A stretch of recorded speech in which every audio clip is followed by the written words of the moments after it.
Buenas tardes. A nombre del Tecnológico de Monterrey, reciban la más cordial bienvenida a la presentación Destierros, evento que forma parte del programa cultural de la 29ª Feria Internacional del Libro Monterrey 2019. Para esta presentación tenemos el honor de contar con la presencia de Gabriela Riveros. Me disculpas. Gabriela Riveros es licenciada en Letras Españolas del Tecnológico de Monterrey y tiene maestría en Humanidades de la Universidad de Monterrey. Estudió cursos de literatura comparada y psicología en la Universidad de Harvard, la Sorbona y en la Universidad Iberoamericana. Su literatura ha obtenido más de una docena de premios nacionales e internacionales y se ha publicado en antologías y revistas de España, Argentina, Colombia, Alemania y Estados Unidos. Su libro de cuentos, Ciudad Mía, 1998, obtuvo el Premio Internacional Universidad Externado de Colombia y el cuento Ven por Chilizal, el Premio Literario de la Deutsche Welle de Alemania, 1995. Incursionó en la literatura infantil con el encargo de Fernanda, Mi hermano Paco, Don Florencio de Polvorín y El secreto de los asteriscos. Actualmente es profesora de escritura creativa del Tecnológico de Monterrey. Elmer Mendoza, Culiacán, México, 1949. Es catedrático de literatura en la Universidad Autónoma de Sinaloa. Miembro correspondiente de la Academia Mexicana de la Lengua y del Colegio de Sinaloa. Pertenece al Sistema Nacional de Creadores de Arte. Comenzó su carrera literaria en 1978 y en 1999. Un asesino solitario fue su primera novela y de inmediato lo situó a juicio del crítico mexicano Federico Campbell como el primer narrador que recoge con acierto el efecto de la cultura del narcotráfico en nuestro país. Con El amante de Janis Joplin obtuvo el 17º Premio Nacional de Literatura José Fuentes Mares y con Efecto Tequila del 2005 fue el finalista del Premio Dashiell Hammett. En 1906 apareció su cuarta novela, Cóbraselo caro, y en 2008, Balas de plata. Fue merecedora del tercer premio Tusquets Editores de novela, que lo consagró como escritor de primera fila en el panorama de la novela hispánica.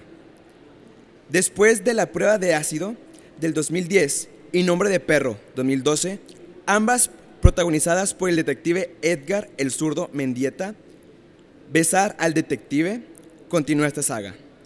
Elmer Mendoza vuelve a retratar aquí una época y un país de la mano del singular detective que ha traspasado fronteras y es conocido en 10 idiomas. A continuación, cedo la palabra a nuestros invitados. Gracias. Hola, buenas tardes. A nombre de Penguin Random House, agradezco su presencia en esta friolenta tarde regiomontana. Y es un gusto para mí estar aquí con dos grandes, con Elmer Mendoza, que va a platicar con Gaby Riveros acerca de Destierros, esta gran novela, que en lo personal, además de la gran historia que nos está contando de estas mujeres y de la situación más humana posible, ¿no? Que pueden ser las pérdidas o que pueden ser el sufrimiento, los amores y desamores. Para mí Gaby lo que tiene también es un uso del lenguaje, por su calidad de poeta, que consigue un ritmo muy especial en esta construcción, ¿no? De Destierros. Y además del ritmo, lo que nos acompaña todo el tiempo, también por sus estudios de piano, es la música. Entonces, para mí es una novela cerrada, una novela que uno está viajando todo el tiempo con estos grandes personajes. Así que bueno, pues bienvenidos y les cedo la palabra a Elmer. Bueno, buenas tardes. Muchas gracias por la invitación. Y la novela me gustó mucho porque es una novela de nuestra identidad. O sea, digan lo que digan, en el norte respiramos como por 8 poros de nuestra única nariz. Y creo que tenemos ciertas formas de ver las cosas, de contar las cosas. como un compromiso con el lenguaje, pero también como hemos sido una región históricamente marginada de lo que tiene que ver con cultura y con literatura, pues como que hay un espíritu de aplicarse cuando alguien está haciendo una novela, y es primero que te voy a preguntar, Gaby. Es un gusto que hayas publicado Destierros. Y la primera pregunta que tengo para ti es, ¿cómo se escribe una novela de 489 páginas? Lo que quiero saber es si hiciste un plano, cómo te fue saliendo, bueno, todas esas cosas que medio cuentas en las últimas 2 páginas, pero que yo creo que no es suficiente. A ver, cuéntanos aquí a tus lectoras y lectores cómo pasó eso.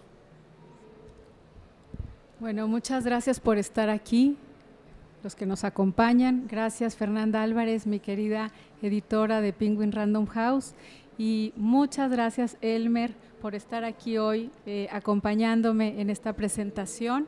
Tengo el gusto y el privilegio de haber conocido a Elmer hace 21 años y Elmer se ha hecho grande, grande, grande, y no nos ha olvidado a los pequeñitos provincianos que andamos por acá. Muchas gracias por estar aquí, Elmer, por leer, por tu generosidad, por esta columna espectacular que hiciste en el Universal recientemente publicada, y por estar aquí conversando con nosotros esta tarde. Pues fíjate que platicaba anoche con Fernanda, que le digo, creo que he dicho mentiras en las presentaciones anteriores, porque he platicado que la novela se me ocurrió en el verano del 95, que estuve estudiando fuera, y una vez he contado que salí de una estación del metro y que estalló una bomba, y que yo en ese verano estaba pensando como con qué escribir. Había terminado mi libro de cuentos Ciudad Mía, y lo cierto es que precisamente esta semana saqué unos cuadernos de escritura que mantengo desde 1997 hasta la fecha, que son una especie de diarios. No escribo a diario, sino que es un registro de las ideas para escribir, de algunos fragmentos, de personajes, y me di cuenta que semanas antes, en ese mismo verano, empiezo a decir que quiero hacer una novela. Es la primera vez. En realidad, a mí como que lo que se me daba de manera más natural pues era el cuento.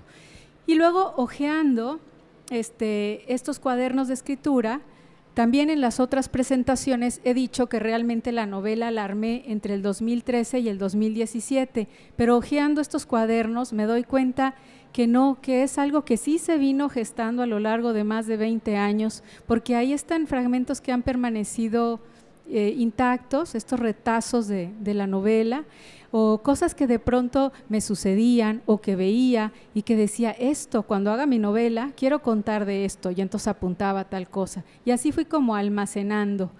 Y puedo decir quizá que la novela salió tantos años después, un poco a pesar de mí, porque pues yo no me decidía a terminarla y a publicarla, pero esto me rondaba, como estos buitres que están rondando, y que cuando yo me sentaba y pensaba, bueno, pues ahora voy a escribir un cuento o voy a hacer una nueva novela, seguían apareciendo pedazos de Julia, pedazos de Elena. Entonces, realmente es algo que se negó a difuminarse y que de una u otra manera volvía. Y claro, bueno, ya en el armado final, a partir del 2013, pues sí, me enfrenté con todo ese material que había en cuadernos y en archivos y tal. Tuve que unirlo, ver si pertenecía a un mismo cuerpo porque estaba fragmentado, y luego sí, hacer como esta carretera por la que maneja Julia al inicio de la novela, y hacer ahora sí una línea recta que pudiera llevar al lector por una historia de inicio a final, y que el lector pues quisiera precisamente seguirla y ver qué va a pasar. Pero en realidad pues estaba ya ahí como el paisaje, como esas geografías que rodeaban que circundaban ese camino principal. Y bueno, pues ya a partir de entonces empecé a darle forma, a rellenar huecos. Y bueno, tú sabrás los personajes que van surgiendo en el camino, situaciones que no tenemos ideadas en un principio. definitivamente pues es un proceso que fue más acorde a lo intuitivo, y ya en su parte final pues sí tienes que verlo como un motor en donde no debe faltar ni sobrar ni una tuerca, y entonces sí verlo de manera un poco más racional y ver si falta algo, algo no se entiende, queda un hilo suelto, y entonces sí amarrar todo para que quede como un universo compacto, ¿no? Uh-huh. Oye, ¿me recuerdas a Marguerite Yourcenar, que la confiesa que en un viaje dejó una maleta olvidada y regresó a ese mismo hotel 25 años después y le regresaron la maleta y traía un manuscrito de Memorias de Adriano, y entonces que lo leyó y que solo rescató una frase de ese borrador? En este caso de esos cuadernos primigenios, ¿tú recuerdas que rescataste lo mismo, pues, alguna frase, alguna escena, o simplemente fue como las atmósferas, digamos, lo que te llevaron a revisarlos? Sí rescaté mucho, hay cosas que están intactas. Me sucedió algo curioso, la novela la presentamos en Puebla hace un par de semanas o 3 por ahí, y Luis Jorge Bone comentaba que él, yo no me acordaba, nos conocimos cuando él asistía a un taller que daba aquí en la ciudad Rafael Ramírez Heredia, hará unos 25 años, y dice que él venía de Monclova y que en una de las 2 ocasiones en que asistió yo leí. Y entonces me dice, no sé qué leíste, dice, pero aquello me dio la misma sensación que tuve ahora al leer la novela terminada, y suelto la carcajada y le digo, pues es que era el mismo pedazo. O sea, el inicio está escrito hace muchos años, la parte de los rarámuris era un texto que es como un cuento, que ahora forma parte del poemario que salió a la par de la novela y es un poema completo. Sí hay cosas que están tal cual, otras por supuesto se fueron, otras se reescribieron, pero sí hay muchas que permanecen, sí. Muy bien. Oye, fíjate que a mí siempre me ha impactado lo que son las novelas o la literatura de gemelos o gemelas, porque es como un fenómeno inevitable, y si alguien aquí tiene gemelos, pues lo debe saber, porque siempre hay uno que se encima en el otro por alguna razón.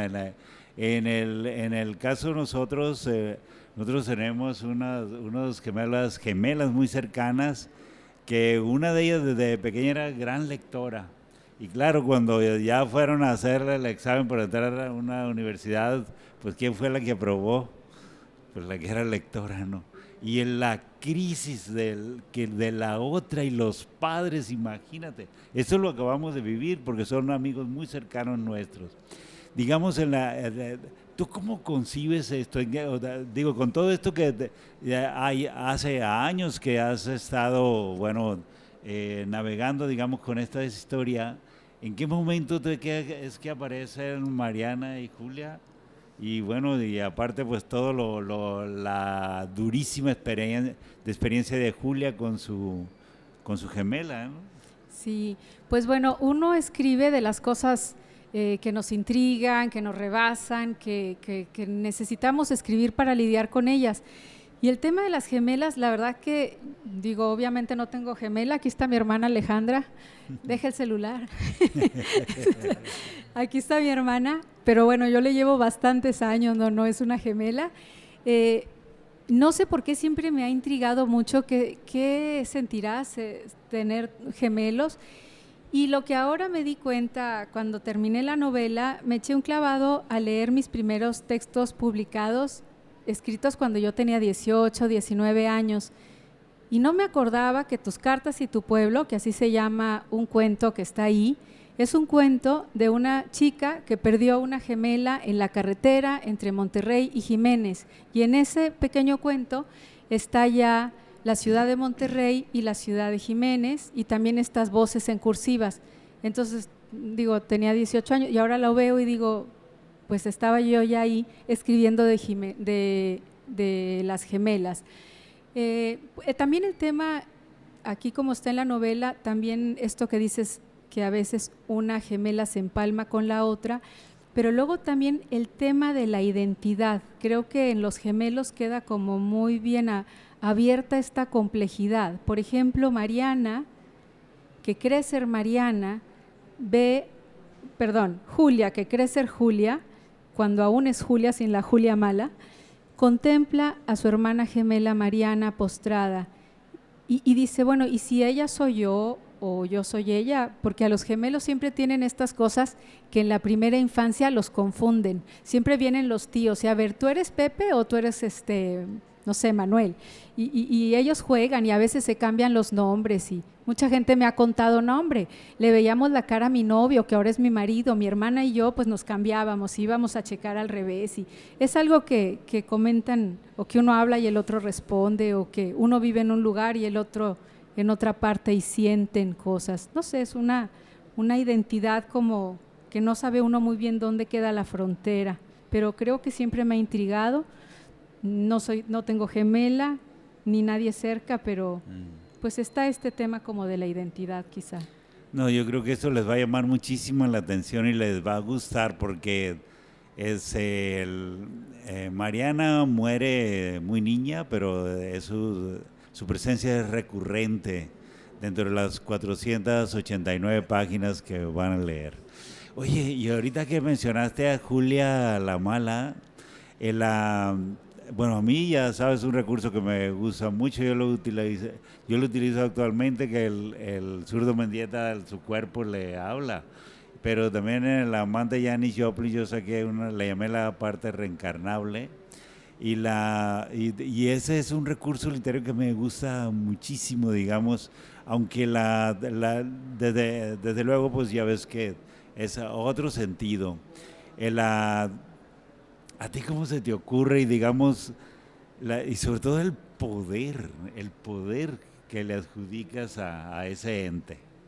Sí, bueno, nomás algo que se me pasó decir antes es que Mariana es como la Mariana del cuento Ven por Chile y Sal.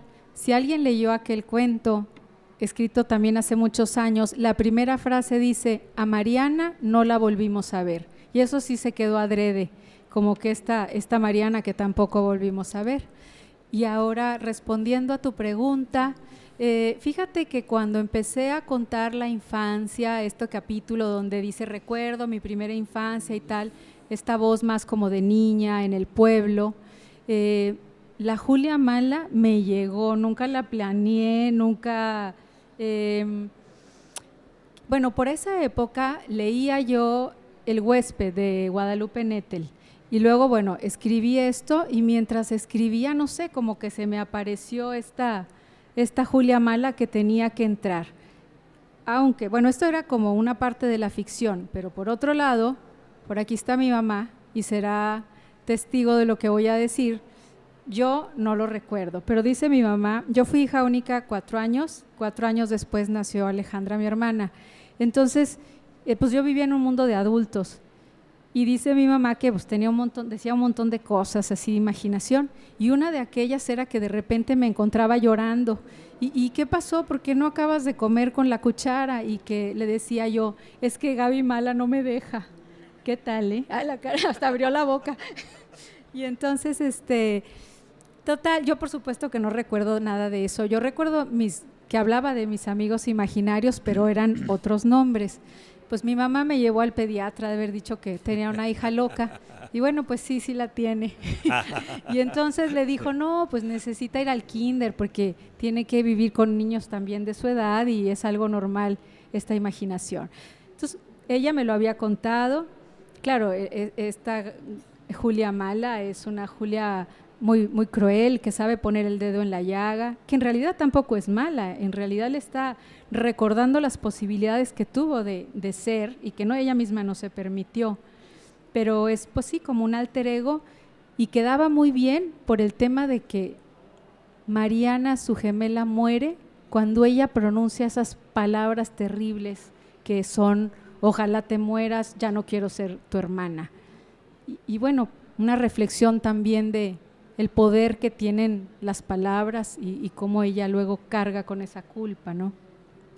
Sí, es tremendo. No les contaremos, pero tienen que ver cómo pasa Julia, porque Julia a lo largo de la novela yo creo que que es muchas mujeres, responde a muchos perfiles de mujeres de muchas épocas. Y eso que no hemos hablado de Elena, pero bueno, vamos a hablar de Julia, que es como el eje central.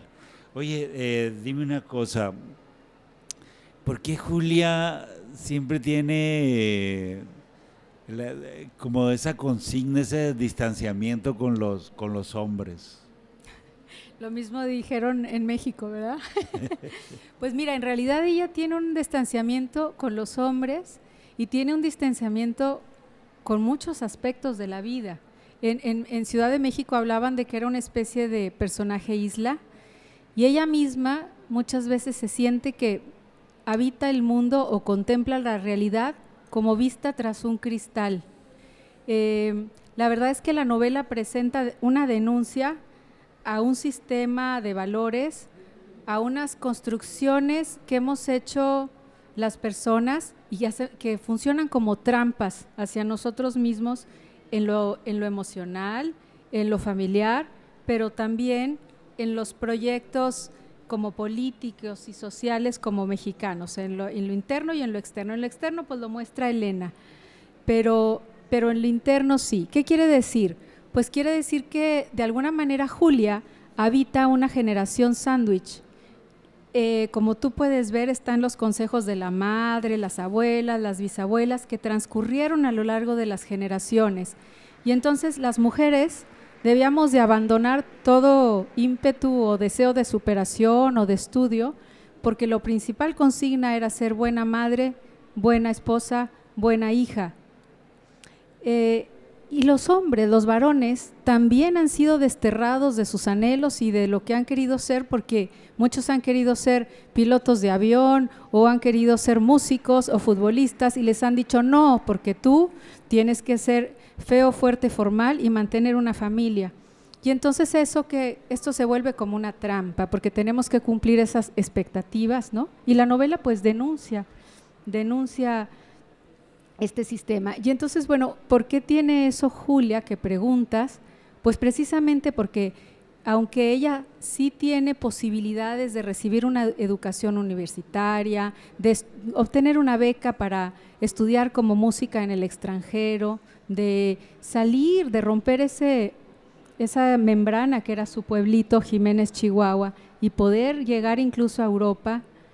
Y entonces, ¿por qué se boicotea, no? Y es un poco porque lo que trae grabado pues son toda esa serie de consejos y de dónde está el valor de una persona, ¿no? Yo creo que la siguiente generación ya no tendrá tanto ese dilema, porque pues ya se ha terminado por romper esa membrana, pero ha hecho eco en muchas mujeres que tienen 80, 70, 60, 50, 40, bueno, hasta en chicos de preparatoria me ha llamado la atención pues este tema de cómo a veces, o aunque la vida y la familia o el entorno sí no lo permita, a veces uno solo no se lo permite, ¿no? Que es un poco lo que le va pasando a Julia, ¿no? Sí, pero también nunca la desligas de su región. Incluso cuando se va a estudiar a París y que conoce a David y que va a ¿qué ciudad vive la mamá de David? Ah, sí, a Canterbury. Sí, va ahí y ahí encuentra a quién. A ver, cuéntales. ¿Y por qué? ¿Por qué, digamos, ese espíritu de mantenerla ligada, pues, con Jiménez, vamos? Con sus raíces. Sí. Cuando Julia estudia en París un verano, que tiene una beca, y luego va con David Lehman, que es su violinista. Bueno, he ido a algunas presentaciones de Club del Libro y me dicen, ¿y va a venir David Lehman? Porque es así como el galán de la novela. Y entonces, entonces van a hacer un viaje al pueblo de origen de él y para conocer a la madre de él. Y sí, ahorita que lo dices, yo no lo había visto así, pero le dice, vamos a ir a visitar al asilo a mi abuela, porque mi abuela es mexicana como tú. Y entonces David, que tiene una raíz judía, casualmente yo pensando en que esa abuela iba a ser mexicana, me puse a investigar qué raíces de judaísmo llegaron a México a fines del siglo XIX. Y como la realidad y la ficción tienen estas coincidencias que para nosotros son súper gozosas, para los que estamos escribiendo, bueno, voy a dar un paso atrás. La casa de mis abuelos en Jiménez es la casona que sale en la novela. Toda mi vida, la manzana de al lado es una casa muy bonita. Y entonces yo decía, bueno, ¿y quién vive ahí? Y siempre me decían, esa es la casa Rusek, es la casa más bonita del pueblo. Y los Rusek, ¿no? Ya no viven aquí. Ibas al panteón y las 3 tumbas bonitas que hay en el panteón, pues una era de los Rusek. Entonces, cuando yo me meto a Google y veo, a ver, judíos fines del siglo XIX, que es cuando empiezan a México a abrir las puertas, gracias a Porfirio Díaz, que dice que sería muy interesante que estas personas vinieran a mostrar sus valores de ahorro y de austeridad y todo, y empiezan a emigrar, pues me encuentro esta información, que uno de los primeros hombres que llegó al norte de México es don Marco Rusek. Bueno, era un chavito que se fugó de Polonia, vivía en California, y cuando Porfirio Díaz abre esta oportunidad, llega. Y entonces, de ser un chico que arrastraba un rollo de tela por el pueblo ofreciendo sus telas, llegó a tener este emporio gigante que era La Vencedora, a donde iban los presidentes de la República, los gobernadores, y dicen que en ese almacén podías conseguir desde un alfiler hasta un automóvil. Y esto estaba en Jiménez, que yo como que no me lo podía explicar por qué, si ahora es un pueblito de nada. A cada presentación que voy me sale más gente que ya salió de ahí, de Camargo, Parral, Jiménez, porque son pueblos que se están desterrando, ¿no? De donde va saliendo las personas. Pero en esta época, fines del 19, principios del 20, las principales líneas ferroviarias llegaban a Jiménez. Por eso luego Pancho Villa, que sale también en la novela, hace ahí su cuartel. Entonces, en ese momento de principios del siglo XX es muy importante. Entonces yo recupero esa historia, la pongo en la novela, hago un árbol genealógico y voy a dar que en una de las ramas cabría perfecto este personaje, Ana Rusek. Ana Rusek es la abuela de David Liebman, ya me regreso a la historia de amor, y entonces llegan al asilo y Julia se queda platicando con esa ancianita y se va David con su madre a dar un paseo y resulta que pues esa mujer tuvo la misma encrucijada que ella. Me quedo con un europeo, me destierro, vuelvo a mi pueblo y bueno, y entonces ahí está de nuevo una parte de ella que pues salió de un pueblito del norte de México en el desierto, voló y está allá en una isla en Gran Bretaña con una historia que a nadie le interesa ya, porque pues los ingleses, como dice ella, pues ellos tienen sus propias guerras y sus propias historias, y allá va a morir, ¿no? Y le da una piedra y le dice, te pido por favor que cuando vayas a Jiménez deposites esta piedra en la lápida de mis abuelos, que originalmente la novela incluía estas fotografías de estas tumbas, ¿no? Que ahí está olvidada, está llena de plantas ya. Bueno, ya conté muchas cosas. Sí, no hay que contar tanto. Oye, fíjate que nada más algunos judíos llegaron antes, pero se cambiaron a apellidos, que es el caso de la familia de mi mamá, que me heredaron la nariz. Y entonces, pero a mí cuando me contaron eso, no sé, pero llegaron, ¿cuándo llegaron? No, pues muchísimo antes, el siglo XIX no, antes, y no, hasta ahí. Entonces, y sí, Leonor leyó un libro donde fíjate que este libro dice que, porque la familia de Leonor tiene el mismo problema, bueno, no el mismo problema, el mismo perfil que llegaron igual al norte, y igual muy trabajadores, y bueno, eso explica que a veces siempre checamos los tickets de los restaurantes cuando nos los dan, a ver si nos cobran de menos. Sí. Oye, pero aquí hay un personaje que es fascinante, que se llama Elena con H. No cuentes demasiado, porque yo creo que ellos tienen derecho a descubrirlo, pero sí es un personaje que no es un personaje de bisagra, es decir, que une cosas, tiene mucho de eso, pero es un personaje que es muy importante dentro de la historia. ¿Y qué puedes decir al público de Elena con H que no es igual que Julia, porque Elena sí se entregó, por ejemplo, sí vivió el amor, todo esto, ¿no? No son perfiles similares, son distintos, pero es un personaje muy, muy fuerte y digamos un personaje que no lo digas, pero que le ha tocado sufrir o le tocó sufrir en carne propia, pues el perfil del país que estamos viviendo. Pero digamos la parte mágica, la parte del principio, la parte de la Raramuri que llega y que hace una revelación. A ver, levanten la mano los que ya leyeron el libro. Mira, Elmer, por eso estoy diciendo cosas. No, pero son mayoría los que no lo han leído. Tienes razón. Ok. Elena con H. Pues sí, Elena con H es una, como no sé si la antítesis, pero en el fondo se vuelven a unir de Julia. Elena nace sola, ella también tiene como 20 años de estar en los cuadernos de escritura, tiene una mirada amarilla como la tiene la lechuza de Ven por Chile y Sal, porque tiene esta raíz así como mítica, como con algo más. Y sí, efectivamente, Elena encarna este dolor o esta serie de dolores que cargamos muchas veces como mexicanos. Pues ella narra varias generaciones, empezando por su tita Inés, esta mujer que sí rompe el cascarón, que sí rompe el cristal, que asume un compromiso social y se lanza a la revolución con su esposo. Y luego vemos qué pasó en esa familia, ¿no? Esos destierros. Y luego Elena, proveniente de por ahí, esta mujer que nos permite vivir de cerca lo que sale en las noticias, ¿no? Vemos los migrantes, vemos lo que sucede en los libros de historia, pero no lo vivimos, no podemos vivirlo bajo la piel de las personas que lo presenciaron, las personas comunes y corrientes.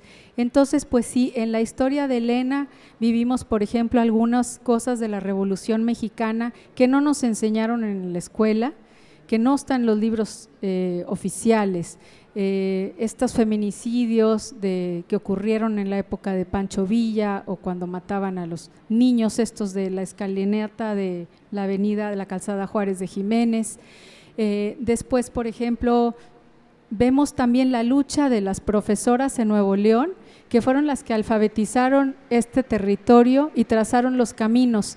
Entonces, ellas no tienen estatuas ni avenidas, porque las estatuas y las avenidas son para pues los generales y los capitanes y los empresarios, pero estas mujeres fueron las que alfabetizaron este territorio, las que trazaron caminos, y hay una mujer de esas también en esta línea de Elena, comprometida con su realidad. Luego está pues la misma Elena, que sufre el abandono de un migrante que en los 80s se va a Estados Unidos y con la ley de amnistía y por causas también de que se enamora de otra mujer se queda allá. Y cómo se vive dentro de una casa y dentro de un corazón cuando una familia se divide de esa manera, cuando un hombre los abandona, ¿qué pasa? ¿Cómo se rompen los personajes? Y entonces eso pues uno lo puede ver en números y en datos duros, pero a través de una novela lo podemos vivir y podemos… Hay gente que me dice, es que estoy llorando con esto y es que esto reviví. No sabes cuántas cosas la gente se va conectando con estos fragmentos de Elena. Siento incluso que la historia de Elena podría sacarse de Destierros, que no me oiga Fer, y es una novela dentro de la novela. Incluso Elena, que está narrada en primera persona, ella está contando esta serie de generaciones de su abuela, de su padre, y de pronto viene el quiebre quizá más fuerte, que es cuando precisamente su esposo no vuelve más y ella se entera, y a partir de entonces el narrador no vuelve a ser la primera persona, porque el yo se rompe, se fragmenta, se queda fracturado, ¿no? Y entonces el narrador cambia a una voz en tercera persona que cuenta muy de cerca, como si la camarita estuviera aquí, pero ya no dentro, porque el yo ya no existe. Y entonces se sigue contando qué pasa con esa mujer que tiene que sacar una familia adelante, a un hijo que nació con una incapacidad, darle estudios a su queridísima Maripaz y formarla y educarla, y todo para que ¿qué? ¿No? Para ir a trabajar una vez graduada a una maquila en Ciudad Juárez, y entonces otra vez la realidad vuelve a atropellarnos, ¿no? Y entonces, bueno, Elena también escucha voces, ¿no? Ya no es esa Julia Mala, pero ella tiene sus propias voces.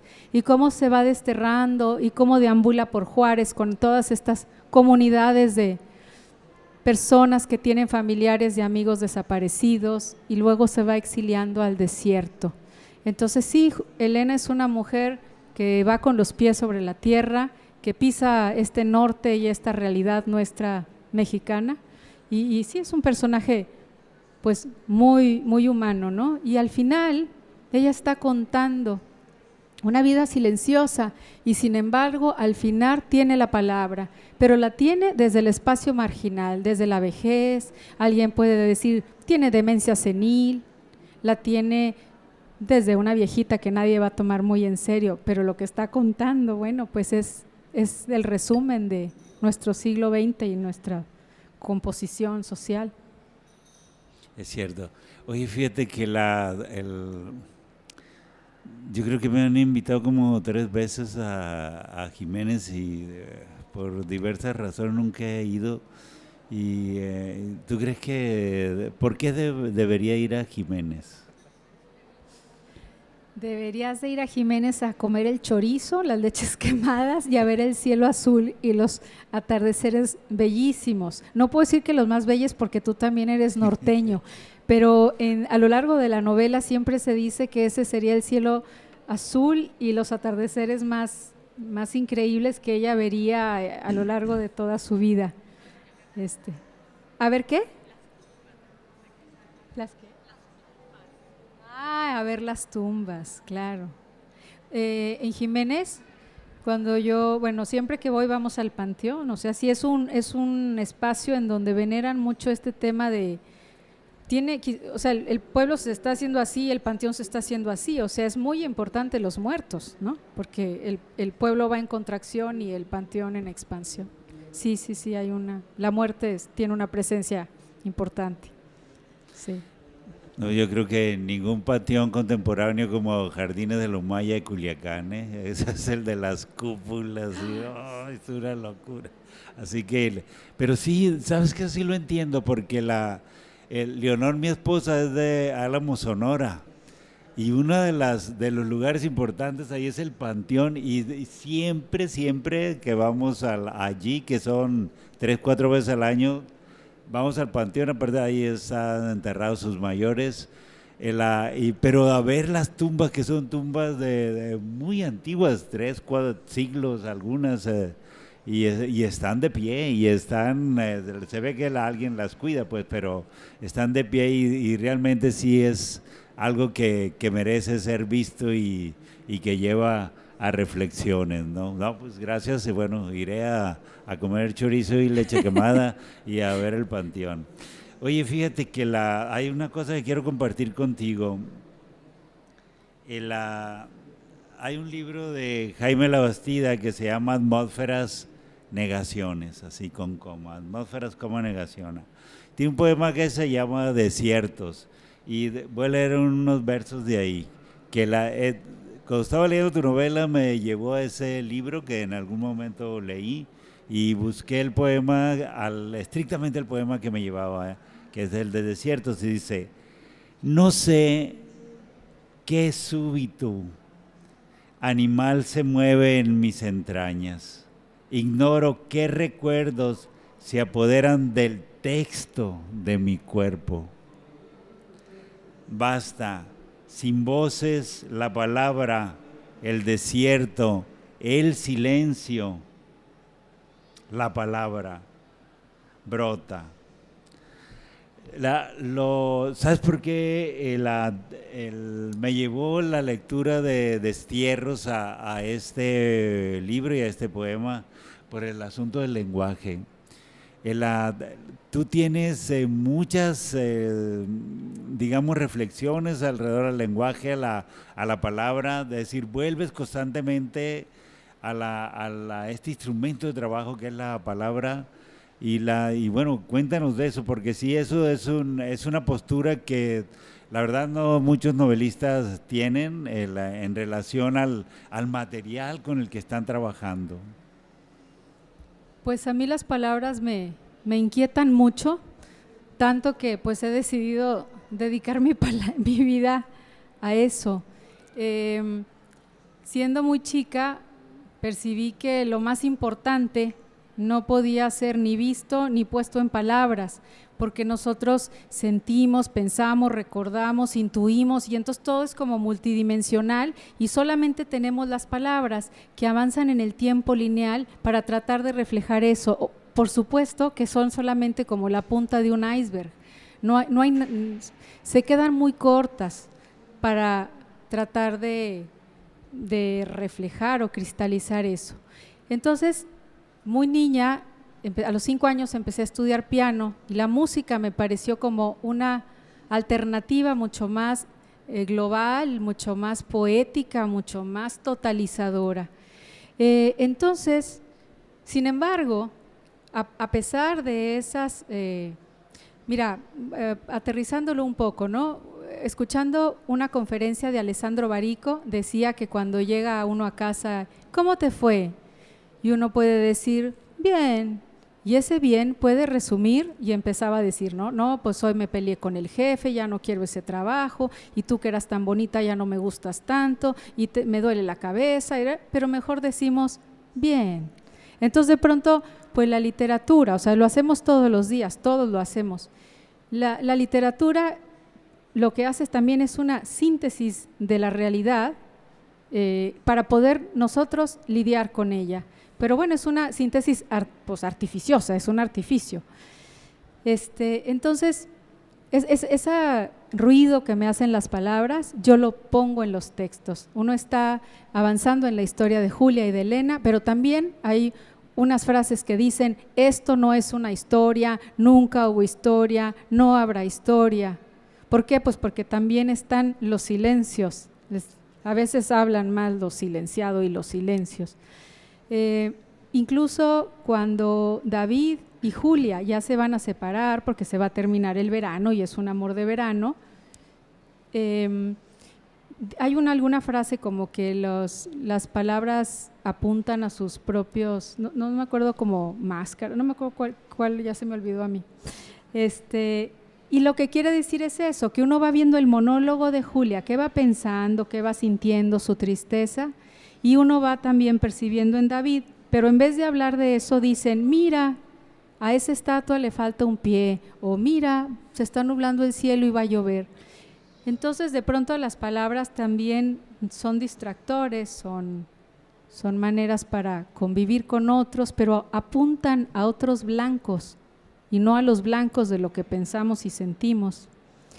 Y bueno, también siempre, finalmente, cuando sí están las palabras y sí son una forma de resistir al olvido, por contar una historia o porque el día que nos muramos lo único que va a quedar son unas palabras con el nombre y la fecha que nacimos y nos morimos, ¿no? Pero ya se me fue la idea. Pero cuando sí está esta posibilidad de que las palabras cuenten, también siempre existe el riesgo de que esa historia se pierda, ¿no? Que se pierda, como Elena que la está contando, si alguien no la escucha, o como por ejemplo cuando estaba yo en el proceso de edición con Fer, cada vez que venía la novela me la mandaba, ahí va en PDF, dale una revisada. Y entonces yo sentía, y si me da un ataque cardíaco esta noche, se quedó en mi compu y ya no va a salir nunca de Destierros. Y entonces no, yo rápido hacía todo y se lo mandaba de regreso. Y entonces pues sí, también siempre está eso, el olvido, la nada como una amenaza, ¿no?, en la novela y en contra de las palabras. Sí, porque fíjense que Gaby ha dicho que ha salido simultáneamente un libro de poemas, y porque Gaby escribe poemas también. Y en el libro, en la novela, aparecen poemas, pero los poemas están también ubicados, y esto tiene que ver con el lenguaje también, con la palabra, que digamos, son un instrumento, son un complemento del proceso narrativo.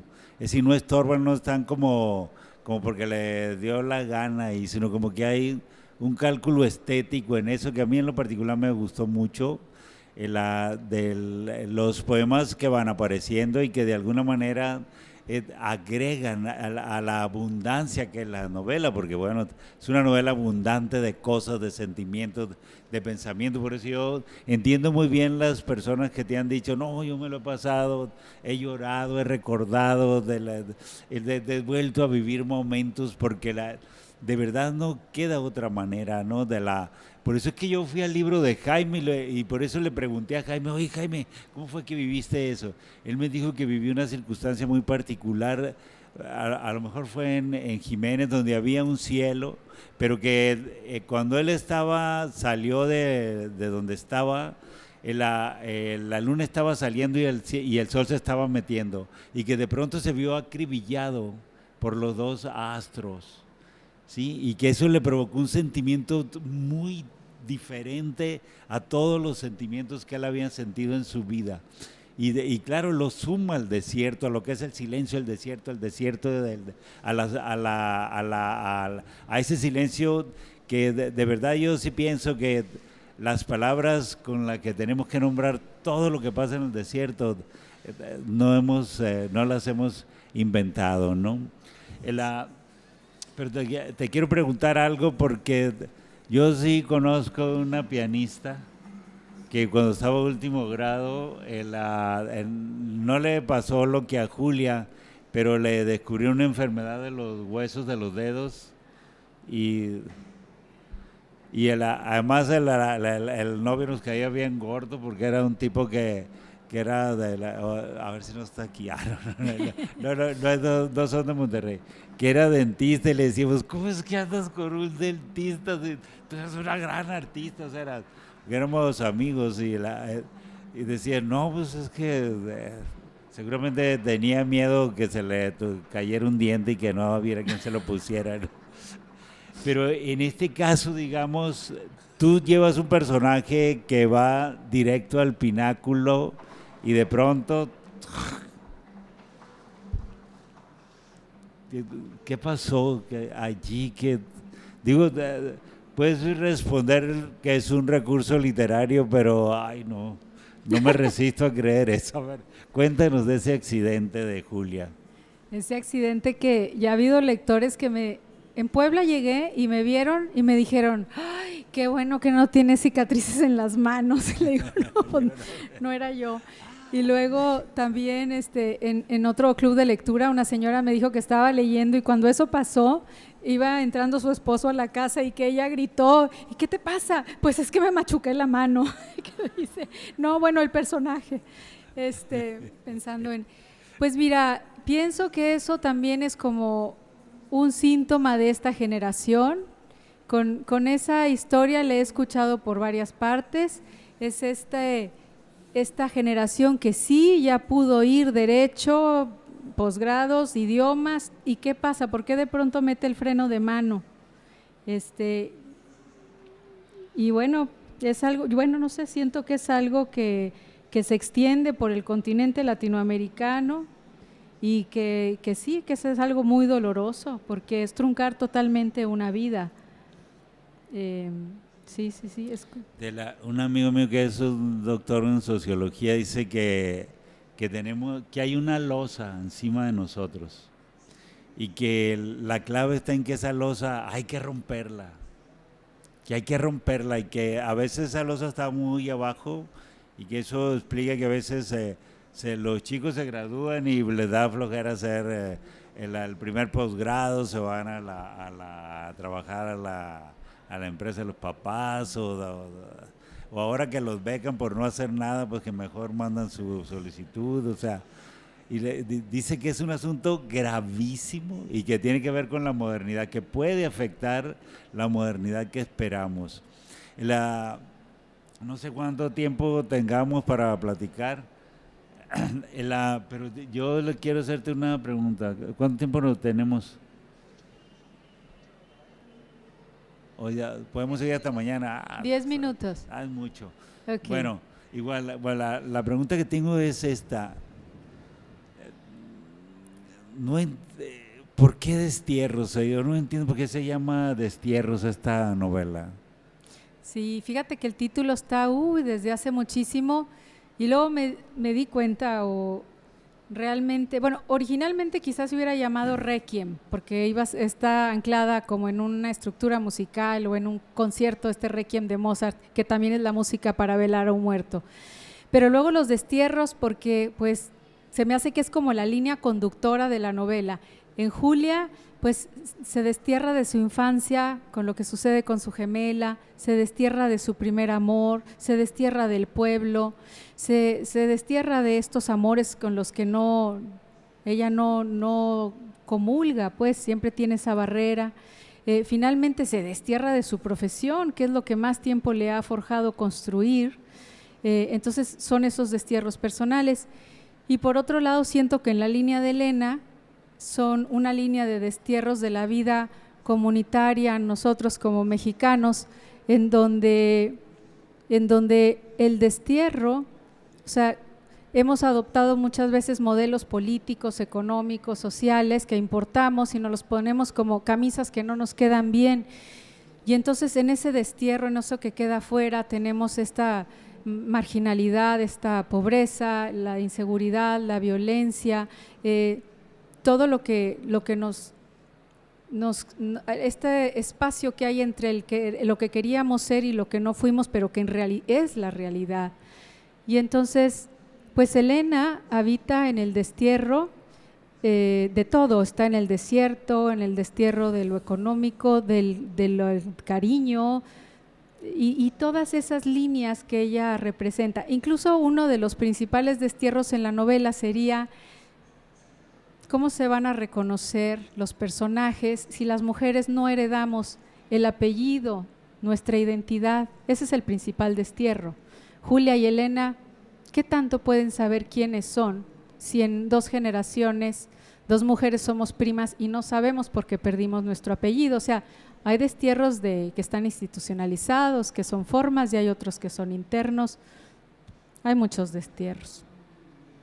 Y entre ellos una novela que se llama Destierros, que tú escribiste. Sí. Volviendo a la novela, al corpus, fíjense que ustedes van a encontrar una carretera que ya Gaby la mencionó, que es una carretera que está en el desierto y que además es por la noche, es como pues todavía no es de madrugada, ¿no? ¿O sí? Es de madrugada. Cuando está la Rarámuri es de noche y cuando Sí. es Julia es de mañana. Ah, ok. Hay una carretera y pues va un auto y hay un accidente. Se lo van a encontrar muy pronto. Lo van a encontrar muy pronto dentro de la novela. Pero digamos que ese punto es importante en la historia, en la historia de ficción que nos está contando Gaby Riveros. Y al final, ese accidente donde hay una pipa de Pemex y hay otras cosas también, tiene que ver desde luego, con el personaje principal o con los personajes principales. Pero la pregunta que yo te quiero hacer es, que te hago,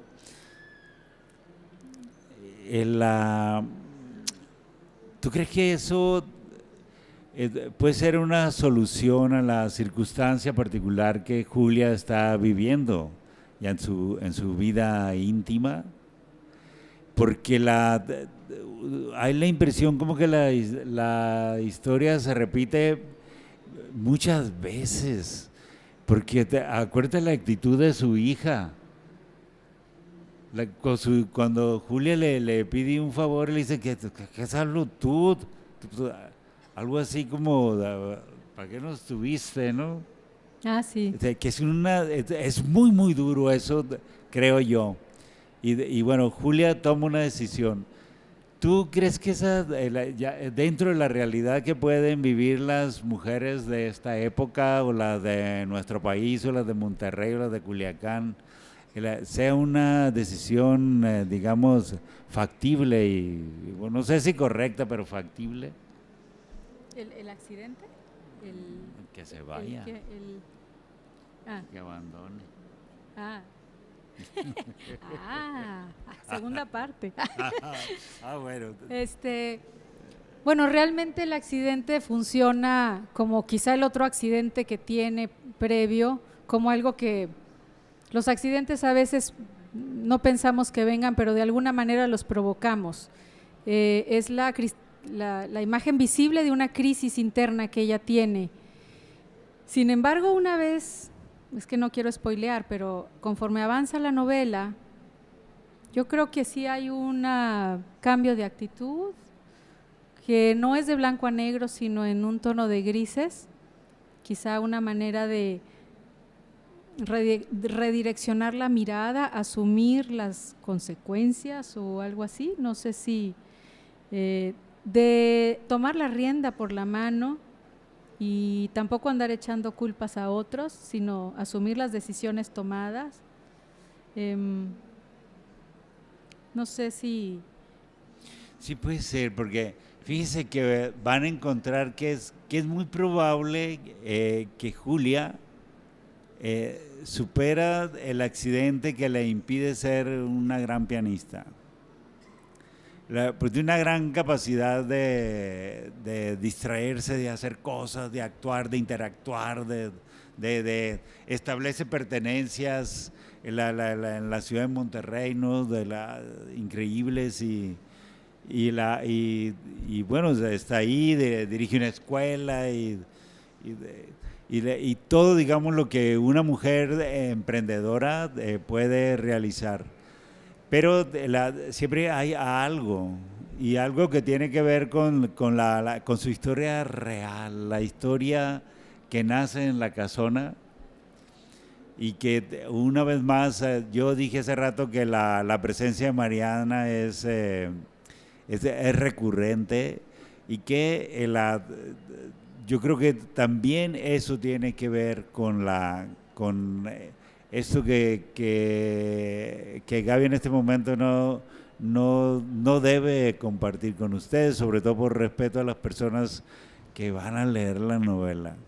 Pues tiene algunos aspectos negros que bueno, que les va a gustar muchísimo, y que tú lo has dicho, que es un aspecto negro importantísimo, es cómo es que esos dos personajes tan tremendos, tan pesados, que pesan tanto entre la novela, encuentran una línea de unión.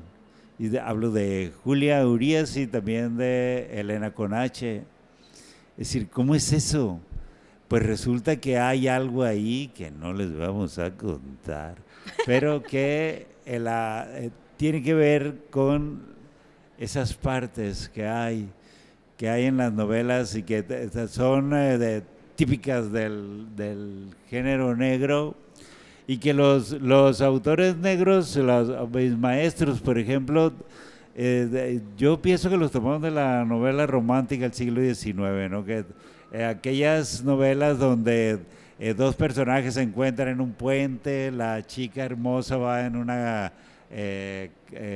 carruaje, pues se rompe una llanta, llega un tipo así en un caballo, pero mal vestido y con aspecto de vago, y le repara la llanta, y ella lo mira y mira que bajo toda esa mugre que trae, pues hay un tipo bien formado, y esa noche hay una fiesta en el castillo de ella, y ella le dice, ¿por qué no vas?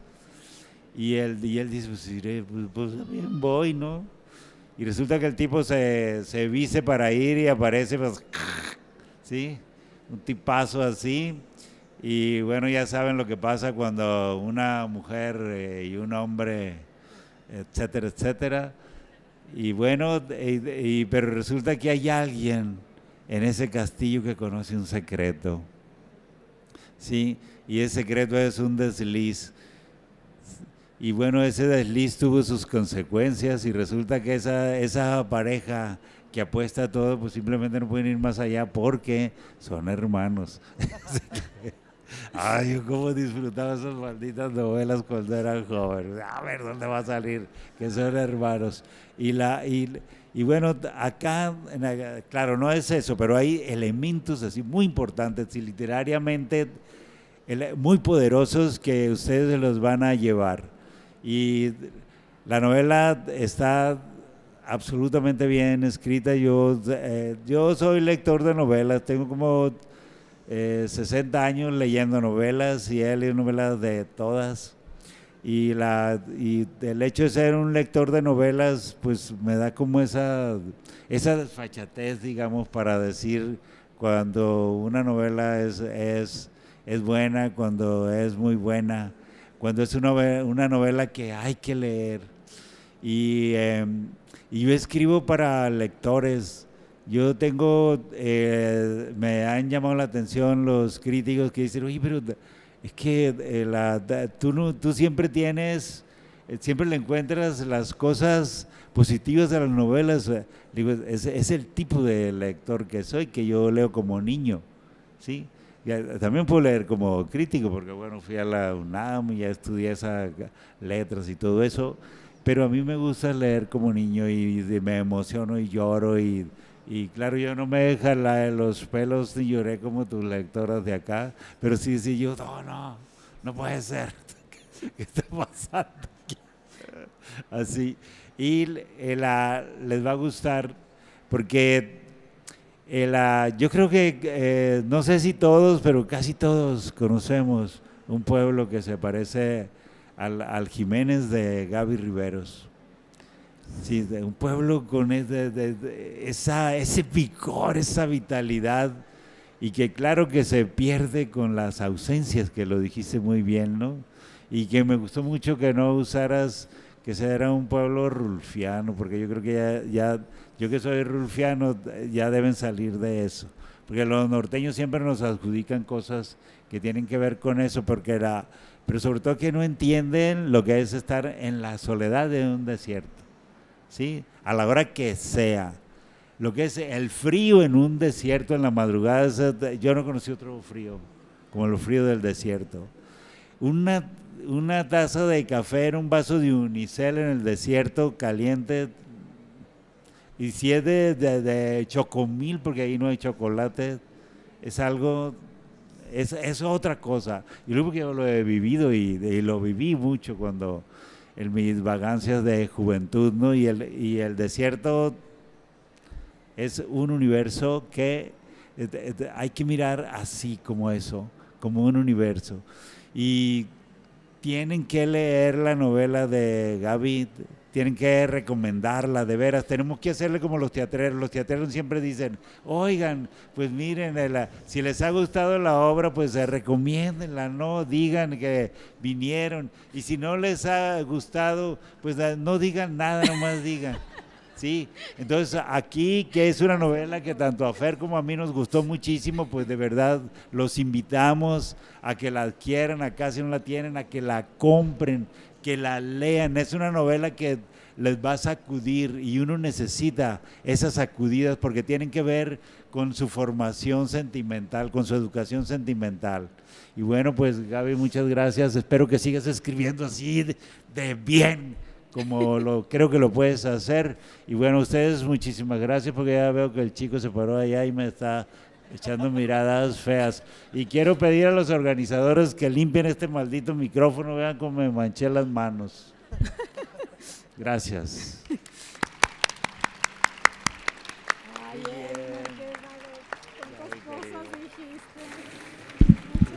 Agradecemos a nuestros invitados, a nombre del Tecnológico de Monterrey, por su valiosa participación.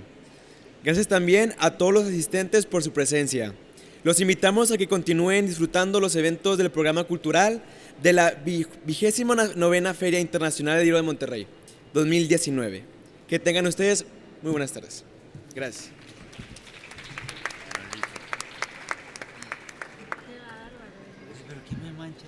La